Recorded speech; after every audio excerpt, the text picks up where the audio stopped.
Agora sim, vamos ficar em pé para lermos a palavra do Senhor. Glória a Deus. Ageu capítulo 2, versículo 4, na versão King James, está assim. Apenas esse versículo, depois nós vamos comentar. Mas agora, sê forte, ó Zorobabel, diz o Senhor. Sê forte, ó Josué, filho de Zosadaque, sumo sacerdote. Sê forte todo o povo da terra, diz o Senhor, e trabalhai, pois eu sou convosco, diz o Senhor dos exércitos. Senhor, nós sabemos que a Tua palavra é bendita, mas queremos que ela seja bênção nas nossas vidas, Senhor. Por isso que cada coração que esteja aberto para entender espiritualmente e ser tocado pelo Santo Espírito sobre os desafios dessa palavra, em nome do Senhor Jesus Cristo. Amém? Pode sentar, meu querido.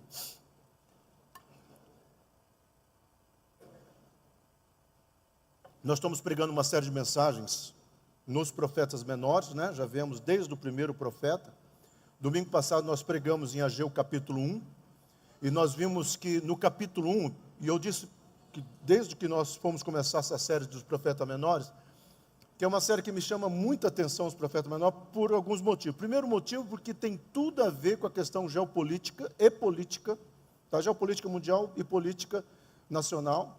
Tem tudo a ver com essa questão do que é culto, tanto você vai ver, nós falamos sobre alguns profetas já domingos passados, que Deus não está preocupado se a igreja tem painel LED, se a igreja tem data show, se a igreja tem ar-condicionado, se bem que faz falta, né? Se a igreja tem, Deus está preocupado com o coração. E os profetas menores vêm combatendo essa liturgia que hoje em dia tem colocado, que a igreja é abençoada porque tem essas questões monetárias, ou até é uma igreja cheia. E Deus está dizendo, não, vocês não estão entendendo, eu quero que vocês rasguem o coração de vocês. Ageu capítulo 1, domingo passado nós falamos, só para dar um spoiler do que aconteceu domingo passado, Deus estava preocupado, e nós falamos, primeiro, Deus não tem problema nenhum, meu amado, de você ter uma riqueza, você comprar uma casa, um apartamento, seja em condomínio, seja em um lugar afrodisíaco. Deus não tem dificuldade de você comprar uma frota de Porsche. Deus não tem dificuldade com isso. A bronca de Deus em capítulo 1, eu estou falando isso porque no domingo passado eu frisei, tem alguns pastores, não vou dizer que eles erram, mas assim, não é correto dizer que Deus estava preocupado, primeiro a minha casa, depois a casa de vocês. Não, pelo contrário. Deus estava preocupado, ok, vocês arrumaram a casa de vocês, compraram uma casa bacana, tem carro bacana, ou não tem, não importa. Agora, cuidem da minha casa. Então, no capítulo 1, nós vimos que a preocupação de Deus estava em dois pontos. Prioridades, quais são as nossas prioridades? E segundo, com mesquinharia. Deus está dizendo, caramba, eu estou abençoando vocês estão prosperando. Agora está faltando, vocês não estão sendo bondosos. Quando essa igreja, e eu louvo a Deus por essa igreja, que nós damos banho aqui, né, durante a semana para os moradores de rua, andarilhos que vêm aqui, tomam banho. Nós temos, o Talvani fez uma coisa fantástica, ele fez um saquinho com shampoo, sabonete, higiene. Então é fácil, o cara vem, nós já damos o saquinho. Então, quando nós damos pilates aqui para a terceira idade, de manhã, 3 vezes por semana, quando nós fazemos a igreja ser uma igreja que serve a sociedade, eu fico pensando que talvez seja isso que uma igreja deveria ser. Uma igreja não está preocupada se vai vir pessoa estranha, se vai queimar o chuveiro, se vai estragar aqui. Se vocês verem o Pilates, né, o Tony sabe, tem o que? Mais de 30 pessoas, 20, 30 pessoas, lota aqui. Pessoas com todas as dificuldades, fibromialgia. Então, talvez Ageu estava dizendo assim, joia, vocês estão olhando para a pessoa. Vocês estão sendo o verdadeiro evangelho, aquilo que nós vamos fazer um link daqui a pouquinho com o Novo Testamento. Então, quando nós chegamos aqui, nós precisamos entender isso daqui antes de entrar na mensagem. Parece que temos ainda na cultura brasileira um sentimento de colônia. Sabe, aquela coisa assim de assistencialismo. Né? Alguém te dá uma carona uma vez, te dá uma carona 2 domingos, parece que o cara é obrigado a dar carona sempre. O cara te dá uma ajuda X, né? Parece que tem que ajudar sempre. Nós distribuímos muitas cestas aqui. E tem pessoas que, quando não tem, ficam bravas. Como não tem uma cesta, né? Parece que as pessoas ainda estão naquela codependência. Para quem não sabe, a distribuição de cesta não é assim, simplesmente damos. Nós levantamos, sabemos a necessidade de cada família, tá? Então, essa é uma questão que parece que é cultural.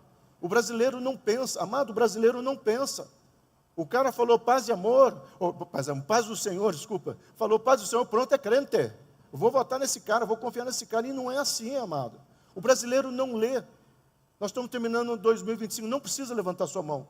Quantos livros você leu neste ano? Quantas coisas você parou para pensar?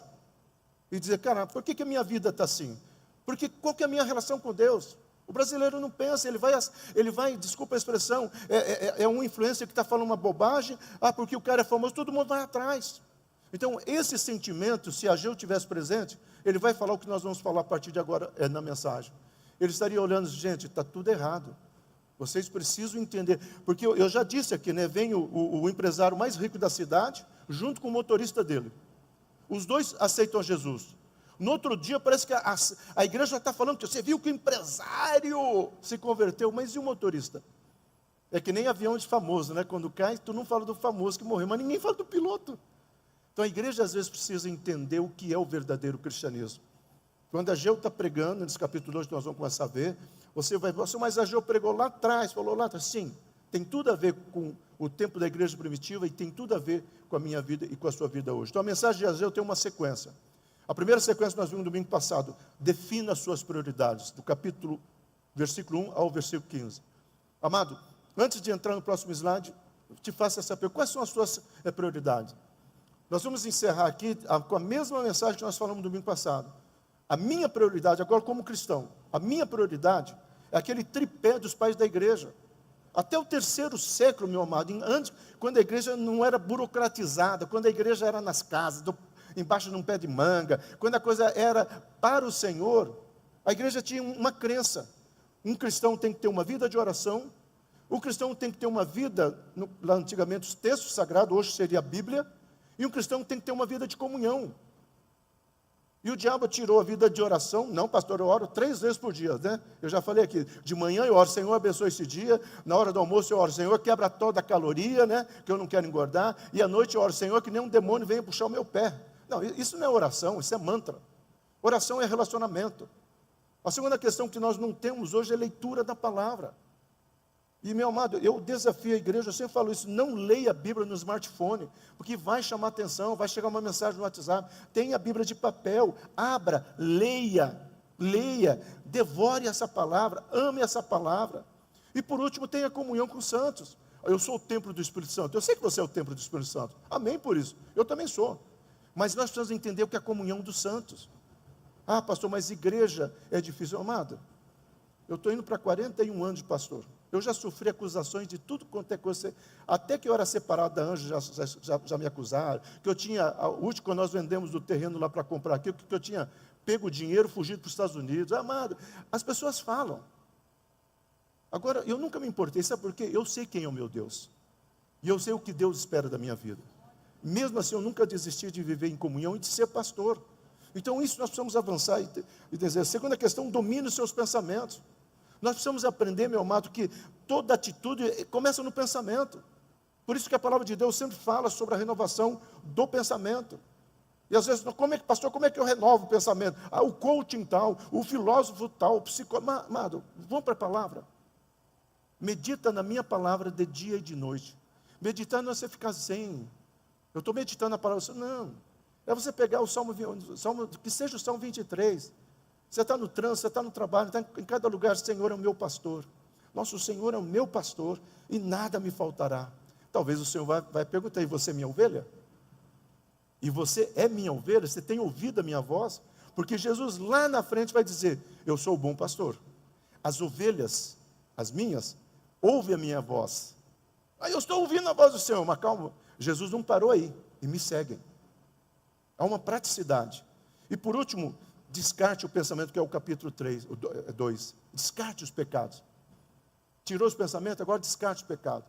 Amado, nós estamos vivendo uma barganha, uma graça barata nesses últimos dias. Nós precisamos entender que nós precisamos encarar o pecado como algo que desagrada a Deus. Agora, pecado, o problema da igreja é aquilo que a Idade Média plantou, os 7 pecados. Não, eu nunca matei, pastor, eu nunca roubei, eu nunca adulterei, mas fala mal do irmão. Talvez é negligente na comunhão com o Senhor, é preguiçoso. Vai ter com a formiga ou o preguiçoso, porque nós achamos que a preguiça é só na questão corporativa, não, a preguiça é na questão relacional com Jesus. Eu já disse aqui que Deus não fez o homem para adorá-lo, Deus já tinha os anjos que adoravam, Deus fez o homem para relacionamento, e era isso que ele ia no jardim, buscar relacionamento. E quando o homem peca, é como se Deus falasse, agora eu não posso mais me relacionar com ele, mas eu quero. Não é que ele tinha um plano B, ele já sabia. E ele falou, filhão, você pode ir lá morrer por eles, porque eu quero restaurar o relacionamento. É isso que Deus tem buscado. Então nós precisamos avançar nisso. Fala, versículo 2, nós vamos até chegar ao 4. Versículo 2, assim, fala a Zorobabel, filho de Sealtiel. Essa palavra no hebraico, a palavra fala, a pronúncia seria, no português, amar mesmo, né? Ramar, né? Desculpa. A Septuagíntica trabalha com essa palavra muito bacana, é legenomai. Tanto no grego ou no hebraico, o que significa essa palavra? Uma mensagem direcionada. O que o Senhor está dizendo, olha, Zorobabel, tem uma mensagem para você. Amado, quando você abre a palavra de Deus, você não deve ler, vou ler qualquer coisa, eu já brinquei aqui, né? Aí você abre lá, hoje mesmo estarás comigo no paraíso. Não, isso não.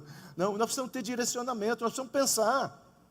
Eu falei domingo passado, ó, nós estamos pregando a série de profetas menores. Quem está lendo? Não precisa levantar a mão. Quem leu o capítulo 2? Porque o domingo passado eu falei que ia pregar o capítulo 2. Eu falei, leiam em casa.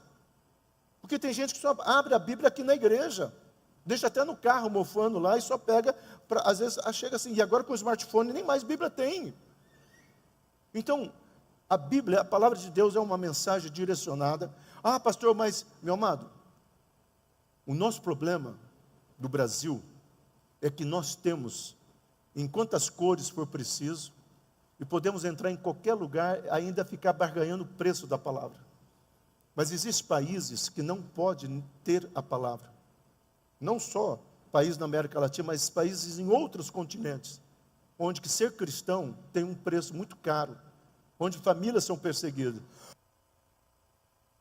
onde pastores são presos. E às vezes, eles se satisfazem com uma folha da Bíblia. Porque às vezes, quando um grupo recebe uma única Bíblia, sabe o que eles fazem? Eles fazem isso, eles rasgam a página, você vai ficar com isso, você vai ficar com isso. E somente uma folha da Bíblia é motivo para essas pessoas lerem e chorarem diante da presença do Senhor, mesmo aquela passagem que tem só genealogia, fulano que gerou fulano. Como eu disse aqui, ele vai dizer, o Senhor me gerou como gerou esses fulanos. É uma chamada lá no céu e eu sou o último nome. Então, é uma questão de nós entendermos o que é uma mensagem direcionada. Toda a palavra é uma mensagem direcionada do trono do Pai ao nosso coração. Então, quando você lê a Bíblia, o que eu vou ler? Não, meu amado, em primeiro lugar, tenta fazer uma programação. Eu vou ler as cartas de Paulo. Eu vou ler o Evangelho de João. Fantástico. Mas começa do capítulo 1, não se preocupe. Tem gente que fala, pastor, eu li a Bíblia de capa a capa, e daí? É que nem quando começou a unção de dente de ouro, eu estou com dente de ouro, e o bafo mudou? Porque às vezes nós estamos só na estética. Eu li a Bíblia de capa a capa, mas você entendeu pelo menos uma coisa? Porque às vezes eu prefiro aquela pessoa, pastor, eu passei o ano inteiro lendo somente o Evangelho de João, e eu entendi que ele é o bom pastor, eu entendi que eu sou a videira, eu estou preso nele, ele é a videira verdadeira. Eu entendi que ele deixa a paz dele no meu coração. Eu entendi que ele está fazendo algo. Eu vou para o meu pai, e eu vou fazer a morada. Ele está fazendo a minha casa agora. Imagina a casa que Deus está fazendo para mim. Só o Evangelho de João. E às vezes nós queremos ler a Bíblia inteira e nós sabemos, e não para pensar o que Deus quer, uma mensagem direcionada aos nossos corações, o medo, a frieza, a sensibilidade, tinha tomado conta do povo de Israel nessa época. Mas é o que está acontecendo com a nossa história hoje. O medo. Meu amado, seja sincero, quem que não está, não precisa levantar a mão, por favor, quem que não está, com medo ou receoso de 2026? O que vem em 2026? Um Brasil que não tem mais presidente, tem um cidadão que comanda, e não adianta vocês serem de esquerda ou de direita e jogar pedra em mim, é fato. Um Brasil onde daqui a pouquinho, falta muito pouco, porque já não se pode pregar algumas coisas, porque se o pastor falar sobre determinadas situações, teve 2 pastores aqui na nossa cidade que foram acionados, porque ele leu a passagem que tais grupos não entrarão no reino dos céus. Ele foi acionado. O problema nosso do Brasil é exatamente isso, aquilo que Geraldo Vandé, um cara político de esquerda, tá? Lá de trás ele cantava assim, ó, tudo isso acontecendo e nós aqui na praça dando milho aos pombos.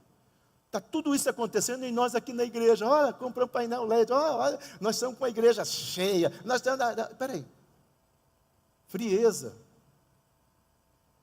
a falta de sensibilidade, não só para com as coisas de Deus, mas com as coisas do próximo também. Muitos pastores falam, você faz isso, mas você não tem medo, como eu disse no comecinho da mensagem, você não tem medo de entrar uma pessoa estranha? Eu falei, medo eu tenho. Mas sabe como essa igreja é conhecida nesse bairro?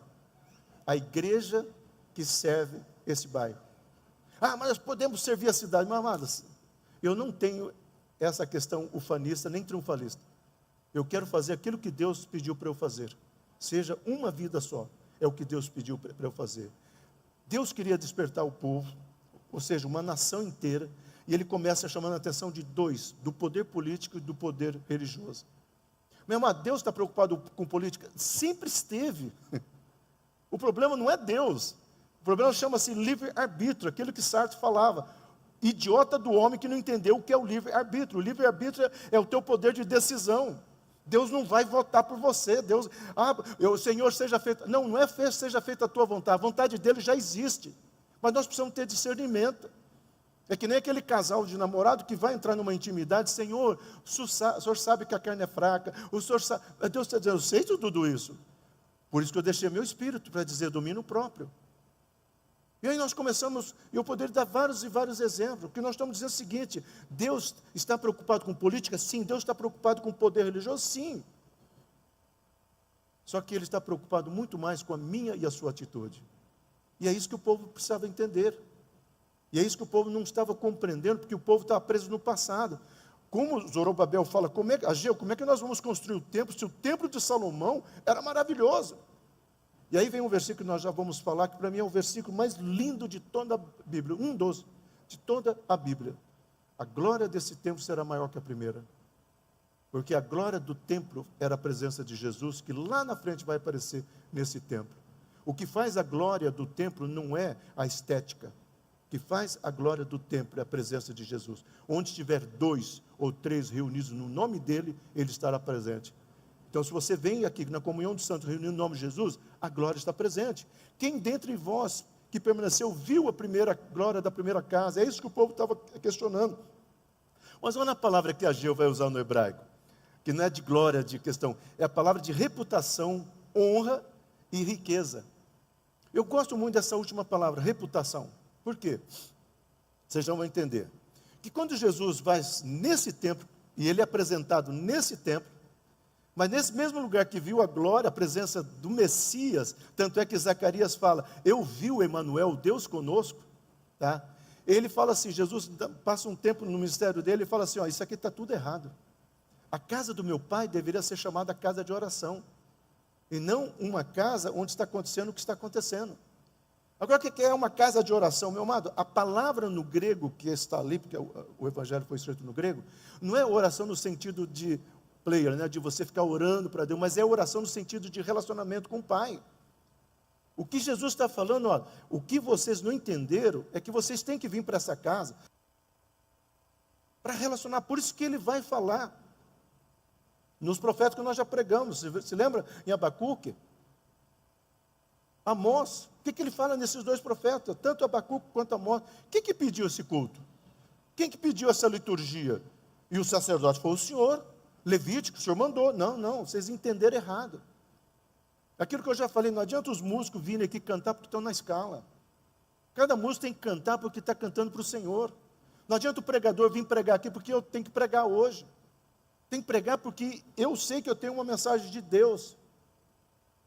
Ontem mesmo um pastor de porta, eu estou na cidade, estou visitando, quer que eu vá pregar amanhã? Eu falei, meu amado, eu só não vou aceitar porque eu tenho certeza que Deus levou uma semana trabalhando na mensagem da minha vida. Então Jó, porque eu tenho outro. Eu falei, tá bom. Mas a questão toda é isso. Qual que é a nossa reputação? Qual que é a nossa reputação? E agora vamos pegar no cotidiano. Qual que é a sua reputação? As pessoas podem olhar para você dizendo, esse cara é diferente. Paulo fala que eu e você deveríamos exalar o bom cheiro de Cristo.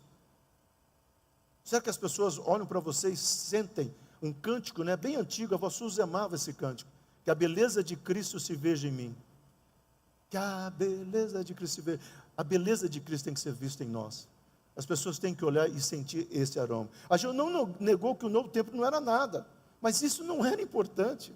A Geu está falando, eu sei, o Zorobabel.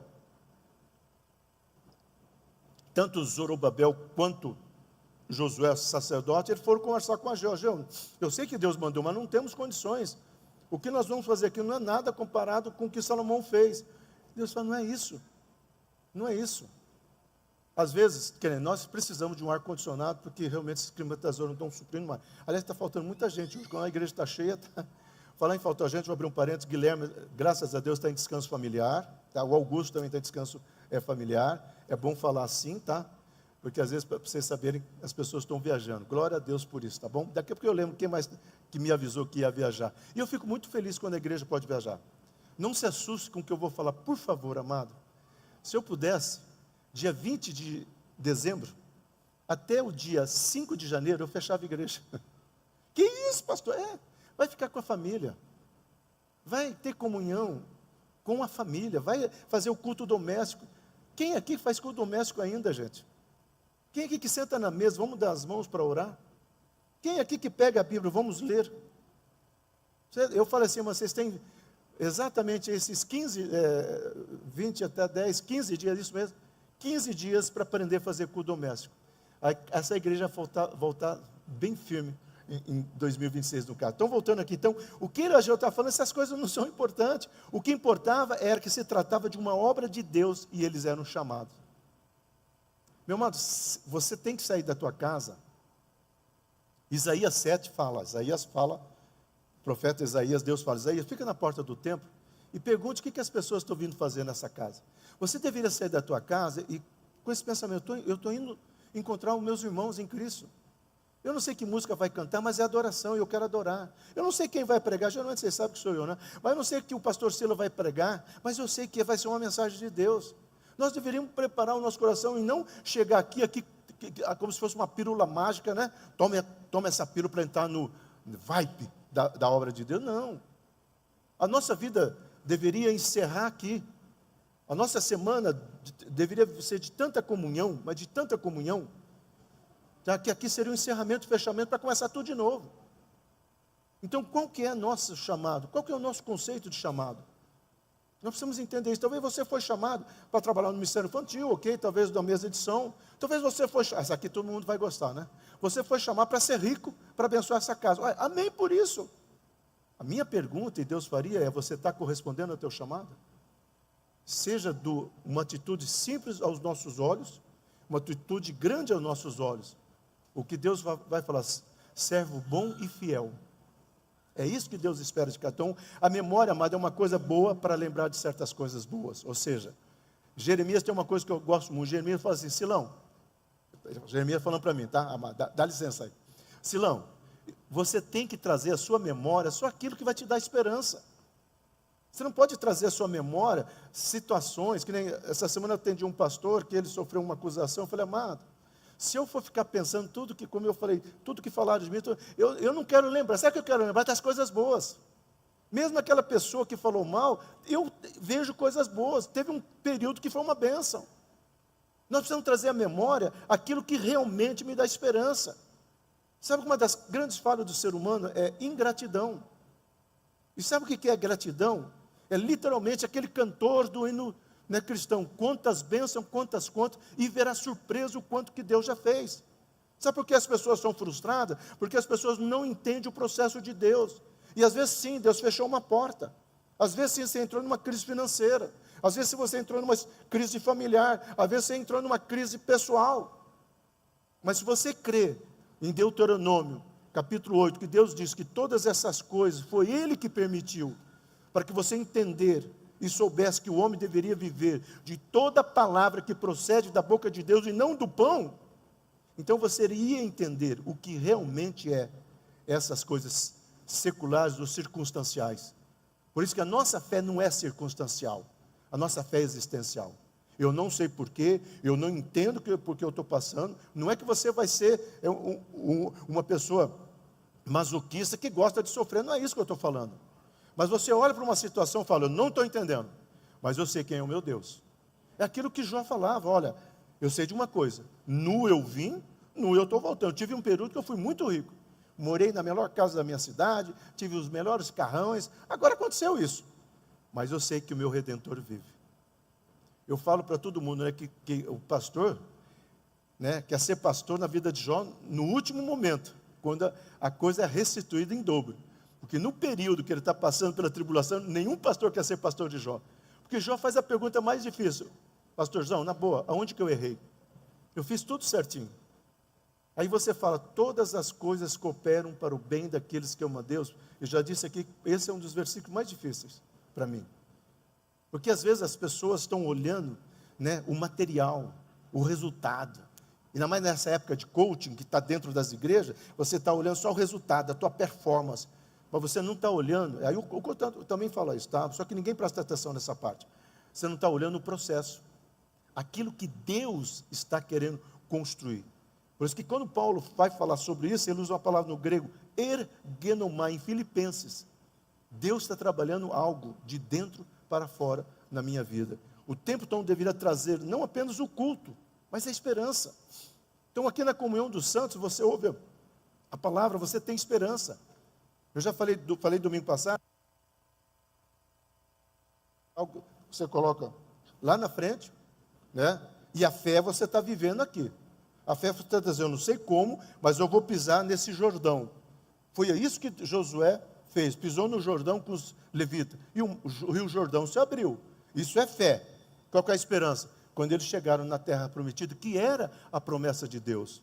Então nós precisamos entender, meu amado, que na comunhão dos santos, quantas vezes a pessoa que está louvando aqui, às vezes é o Guilherme, hoje foi a Laura, está louvando aqui, de repente solta uma palavra de, vamos usar esse termo no hebraico, que é rema, uma palavra que faz sentido ao nosso coração. E você fala, nossa, que bênção que foi. E talvez na mensagem que eu estou pregando, você diz, nossa, é verdade. Você lembra domingo passado que eu falei que esse é o pior mês para empresário e o melhor mês para CLT, né? Porque tem um 13º aqui e esse aqui tem que pagar o 13º. Então, nós temos essas dicotomias na nossa questão existencial. Mas, quando você entende que Deus está no controle de todas as coisas, por mais que você não consiga esquematizar, você fala, Senhor, eu não sei, mas eu vou. Então, a esperança nos livra do desespero e a fé nos leva a ver a bondade e a fidelidade de Deus. Meu amado, eu vou ser arrebatado falando isso, tá? Todos os dias as misericórdias de Deus são renovadas na minha vida, a sua justiça e a sua bondade está sobre mim. Nós precisamos entender isso, que não é um refrão, não é uma frase, um marketing gospel. Eu deveria acordar cada manhã e dizer, Senhor, as suas misericórdias estão sendo renovadas na minha vida hoje. Eu não sei o que me espera, eu sei talvez os abacaxis que eu vou ter que descascar, os incêndios que eu vou ter que apagar, os boletos que eu vou ter que pagar, eu sei de tudo isso, mas as suas misericórdias são renovadas. Quem sabe nas suas misericórdias hoje, há uma janela que vai se abrir. Isaías 45 fala que ele vai na nossa frente abrindo as portas fechadas, endireitando os caminhos, para que eu e você possamos entrar e conquistar aquilo que é nosso. Então Deus quer que você seja um vencedor, sim. Deus não tem problema com coach. Quer melhor coach que Salomão? Vai ler Eclesiastes. Vai ler Provérbios. É o melhor coach que você vai encontrar nesses 2 livros. Fala da vida, fala de proatividade. Mas também fala de uma coisa. Fala do nosso encontro com o Senhor. O problema da igreja hoje é que ela está pregando muito sobre o perdão, muito sobre a graça, muito sobre as conquistas, mas está esquecendo de pregar sobre a entrega. Tudo entregarei, não é tudo pegarei, é tudo entregarei. O hino do cantor cristão não mudou, meu amado, nós que tentamos mudar. Mas você está disposto a entregar o teu casamento? As tuas finanças? A tua empresa? Porque é fácil você falar, minha empresa pertence ao Senhor Jesus. Pertence mesmo. Eu não estou falando aqui, se pertencer, você tem que dar mais de 20% para a igreja. Não é isso, meu amado. Se você quiser dar, é entre você e Deus, tá? Por favor. Mas se a tua empresa pertence a Jesus, as pessoas ali vê o teu testemunho, vê o quanto você é honesto, íntegro. Você pode às vezes até soltar um, porque o brasileiro, infelizmente, tem toda a terminologia, mas misericórdia. Eu sempre falo assim, você que xingava muito, começa a falar misericórdia. Misericórdia. Por mais que a intenção seja outra. Mas pelo menos quem está escutando vai, opa. Sabe que os teus funcionários podem dizer, esse cara é um homem de Deus. Na sua sala de aula, as pessoas podem dizer, esse cara é um homem de Deus. E ser homem de Deus, meu irmão, não é aquela coisa religiosa. Paz do Senhor. Né? Você quer? Não, eu sou crente. Crente eu não... Né? Eu já disse aqui na igreja, até nós estávamos brincando ontem, né? Eu não tenho dificuldade. Aliás, tem uns vinhos bons lá, mas eu não pude tomar porque eu estava tomando antibiótico. Não tem problema nenhum, meu amado. Deus não condena. O problema nosso é o alcoolismo e a embriaguez. Então, até isso nós precisamos ter bom senso. Se você quer parar com alguma coisa, pare. Mas não porque a igreja está falando.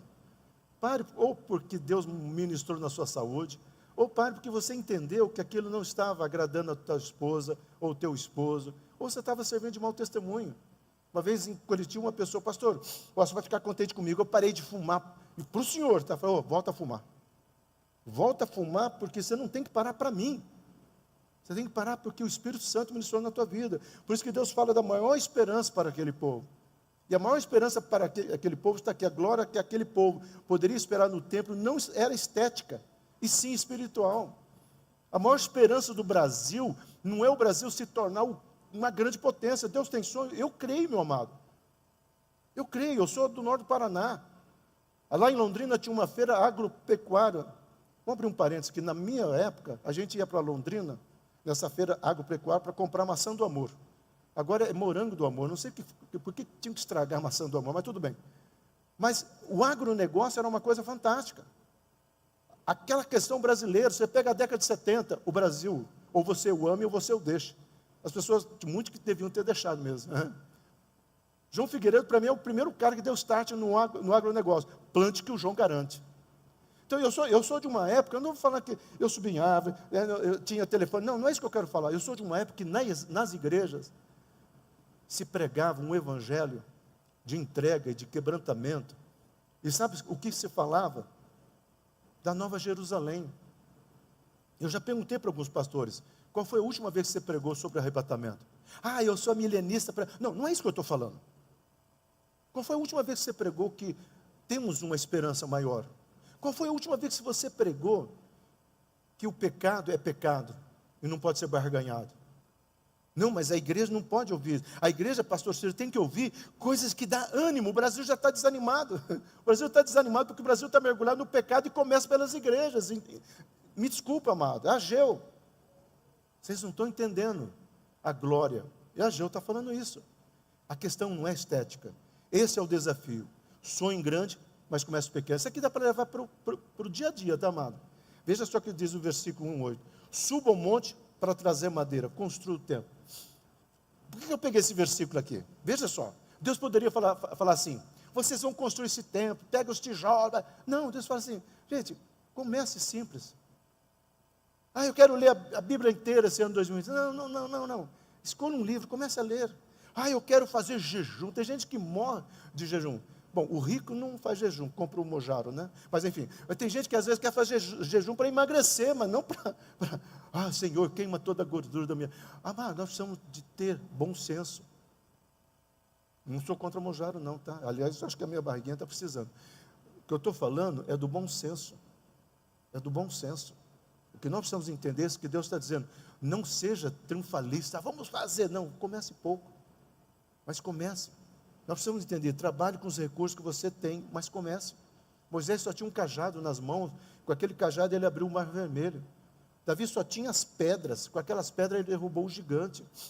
O povo só tinha aquele chofar, com aquele chofar, aquelas trombetas, né? Eles derrubaram as muralhas. Eu sei, e nós sabemos que foi Deus, mas Deus falou, faça a sua parte que eu faço a minha parte. Mas agora, ser forte. Olha essa palavra no hebraico, a palavra shazak.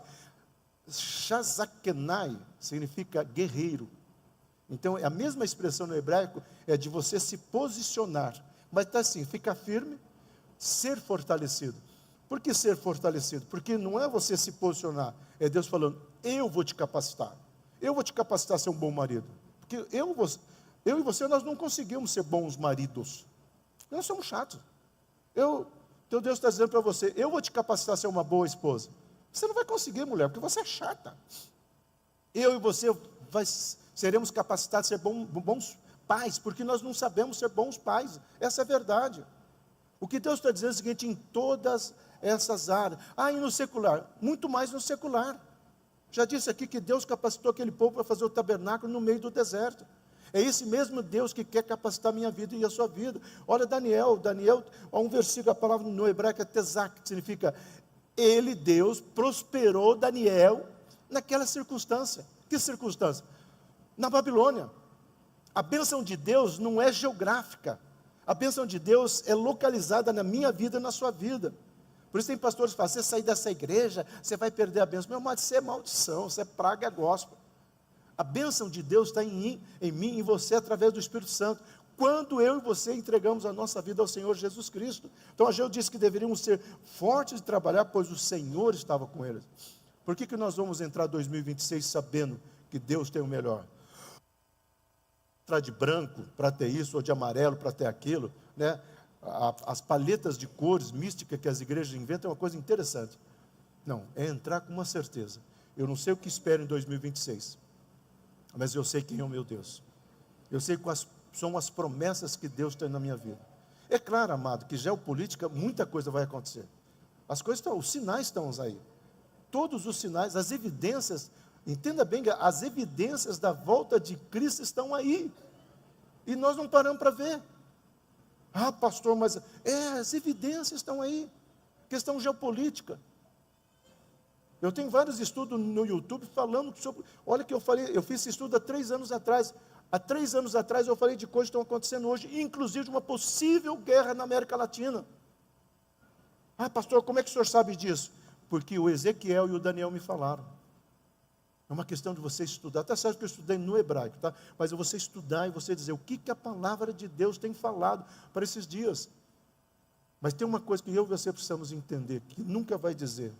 Ser forte e corajoso, Josué. Entre 2026, eu estarei contigo. É isso que nós precisamos entender. Sem a presença de Deus, não podemos caminhar pelo deserto rumo à terra prometida. Aquele povo, muitos povos caminhavam pelo deserto. Sim, muitos povos caminhavam pelo deserto. Os beduínos, os tuaregues eram povos do deserto. Os jebuseus eram descendentes dos tuaregues. Era um povo que conhecia até onde achar água no deserto. Mas nenhum teve ar-condicionado, uma nuvem para refrescar, fazer sombra durante o dia, e uma labareda de fogo para esquentar à noite, e nenhum deles teve comida caindo do céu, e nenhum deles teve água jorrando da rocha. Este é o nosso Deus. Aquele empresário que faz o mesmo ramo de negócio teu, ele talvez seja esse tuarega, esse beduíno, ele sabe as regras, ele sabe as manhas, mas você tem que saber que você tem algo a mais. A boa e poderosa mão do Senhor está sobre a tua vida. Isso tem que fazer toda a diferença em nós. Então, meu amado, as promessas de Deus foi um estímulo para Josué e para Salomão. Tanto para Josué ser forte e corajoso, e para Salomão, construa esse tempo que eu vou estar com você. A promessa de Deus hoje, para nós. Entre 2026 sabendo que Ele estará conosco. Nós vamos continuar os profetas menor, porque ainda faltam alguns. Mas se nós parássemos aqui de tudo que nós já vimos, talvez, eu conversando com o José, qual que é o resumo que eu tenho dos profetas menores? É exatamente isso. Não importa quem é o presidente. Importa sim, tá? Estou só falando biblicamente. Não importa quem é o presidente. Não importa qual é a situação. Não importa. O que importa é se Deus está conosco. Entenda bem, amado, por que eu acho que não vai vir uma perseguição no Brasil? E é chato que eu vou falar, tá? Que o brasileiro cristão não está preparado. Quem aqui estaria preparado para sofrer uma tortura? Negue a Jesus. Não vou negar. Se você não negar, eu vou matar os teus filhos. Olha a história. Olha o que aconteceu há pouco tempo na Venezuela. Questão de 4 meses atrás. Olha o que aconteceu na Coreia do Norte. 6 pastores. Porque eles não negaram a Jesus. O brasileiro é muito Maria vai com as outras. Por isso que eu falei, nós somos ainda da colônia. Nós olhamos o que a corte está fazendo, curtimos aquele influencer, curtimos aquela imagem do Facebook ou do Instagram, aquela pessoa naquela coisa boa, do lado daquele jatinho, que às vezes é contratado, aquele carrão importado que nem é dele, mas nós curtimos. E às vezes nós esquecemos de ver, será que eu estou pronto para aquilo que Deus quer fazer?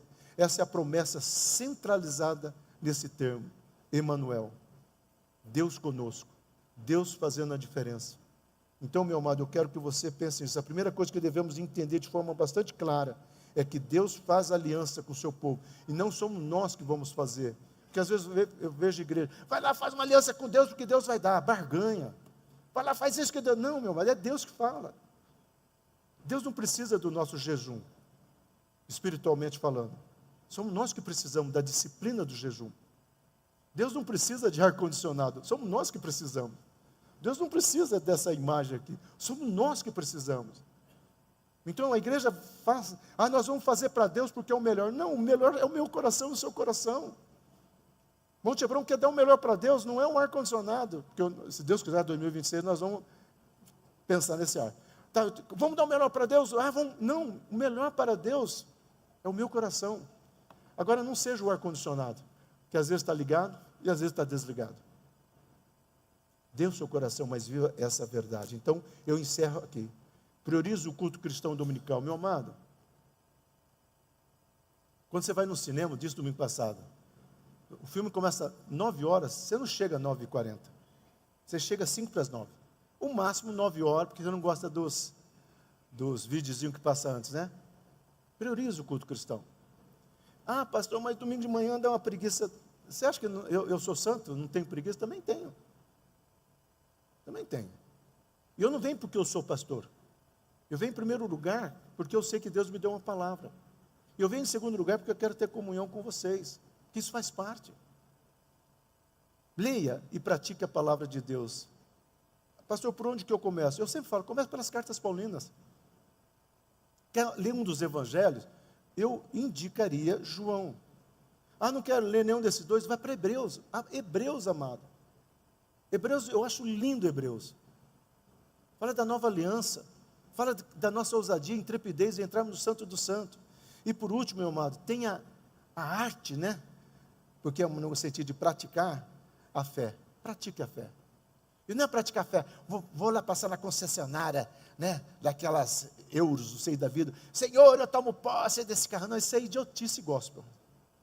Praticar a fé é você viver cada dia no melhor, diante dos homens ou não, mas saber que aquilo que Deus tem para a tua vida, é saber que Deus realmente está te abençoando. Nós já tivemos período, e aqui vocês sabem, nessa casa, principalmente quando nós estávamos na Cesarovi, bem no auge de tantas fofocas, né? Que às vezes nós não tínhamos um alimento em casa. Às vezes faltava alimento. E a Ângela, as crianças pequenas, só que sabe, hoje acontece a experiência. De madrugada Deus falou, você vai levantar amanhã, você vai no supermercado que eu vou te abençoar. E Deus me abençoou, e sem dinheiro. É isso que eu quero que você entenda. Não é que Deus vai fazer coisas caírem do céu, mas Deus vai abrir portas.